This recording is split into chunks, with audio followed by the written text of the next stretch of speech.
Let's begin with the family feud between Nancy Pelosi, Harry Reid, and President Obama. I'm joined by two Democrats, U.S. Congressman Chaka Fattah of Pennsylvania. He's a Democrat, and U.S. Congresswoman Debbie Wasserman Schultz, a fellow Democrat from Florida. Thank you, ladies and gentlemen. Thank you. First of all, Debbie Wasserman Schultz, this new poll out is fascinating. The New York Times CBS poll asked, do you think most members of Congress have done a good enough job to deserve re-election, or do you think it's time to give new people a chance? Well, 8% said most members of Congress deserve re-election. 81% said it's time for new people. Does that hurt the Democratic majority, that poll? Well, fortunately, voters don't actually vote for generic members of Congress, Chris. They vote for real, live, flesh and blood members of Congress, and voters decide whether they like the job their member of Congress is doing on Election Day. And we have members of Congress all over this country in all kinds of different districts who are reaching out and communicating with their constituents about the job we're doing to move this country in a new direction. And they're doing an effective job at that, and their individual polling shows that they are getting support from their constituents. So the generic ballot never really means too much when it comes compared to the head-to-head. Well, help me out here. Why do people say they don't like Congress? They don't like most members. Why do they keep saying that? Like 81% say they don't like the Congress people. Why would they keep saying that if they don't mean it, or it's meaningless? Chris, because they keep Let me go to hearing... Congressman Fattah. Let me go to Congressman Fattah. Chris, Sure. That's because they keep hearing from people who are saying that we're not getting anything done. Now, the truth is, you take someone who knows the Congress, a congressional scholar like Norm Ornstein, who says that this Congress has had a greater level of productivity than any Congress in the last 40 years, that the 125 bills we passed into law, the stimulus, the children's health care bill, on and on and on, that this president has had a greater legislative success in terms of significant legislation than Lyndon Johnson or Ronald Reagan. But nobody hears that. What they hear is the constant back and forth about we're not getting anything done, and mainly that we haven't gotten health care done yet. Now, we do know that it's taken 100 years, 7 presidents, and that this is the closest we've ever been, and a lot of us believe we're going to get it done. But there's this constant harping, and because the public is misinformed, their judgments are reflected in these polls based on wrong information and bad information. Well, who's this Democratic official who was quoted, Congresswoman? Let me ask you this. There's a Democratic official, I don't know what that means, quoted in the Politico today that says that some Democratic House members actually believe that the White House wouldn't mind at all having a foil. In other words, a Republican majority in the House that would serve their political purposes going into 2012. In other words, they'd like to see what happened with Bill Clinton back in 94 and 96.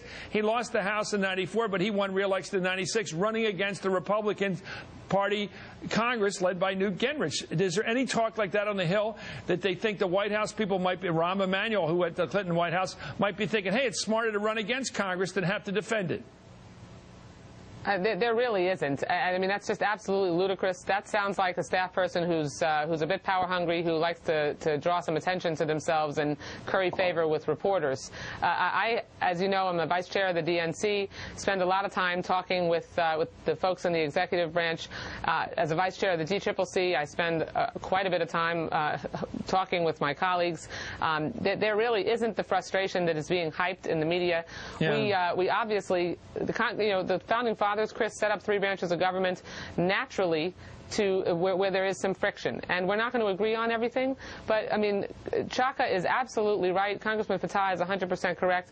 I mean, add to the list that he went through of cash for clunkers, which gave folks $4,500 back on purchase of a new car, $700,000 jump in car sales. You've got additional funding for veterans. We have, in addition to the Recovery Act, we have statutory PAYGO, which ensures that, which was signed by the president today, ensures that the government can't spend more than we take in, and that was shunned and actually allowed to lapse under Republican administration. So now we're going to be able to be in a position functionally and fiscally to get back on our fiscal footing.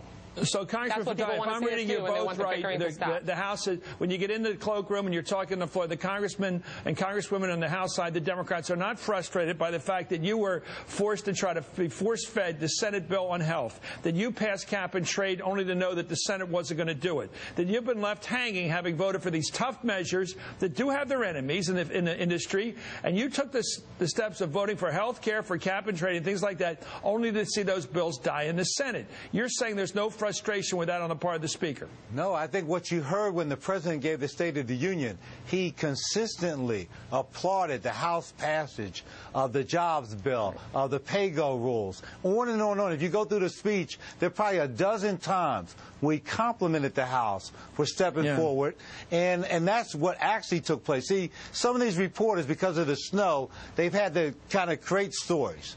The notion that the House or the Speaker, So it's the staff people and the press and the ignorant masses that are guilty of all this misperception. Chris, this isn't the ignorant Norm masses. Ornstein is one of the greatest congressional scholars. He wrote The Broken Branch, which went through the problems in the Congress. He's not someone who's uninformed. When he says we've been the most productive in decades, I think everyone has to take another look at this notion that we've done nothing. You know what? I mean, I think, though, Chris, I think House Democrats recognize that our constituents are frustrated, though. It's not.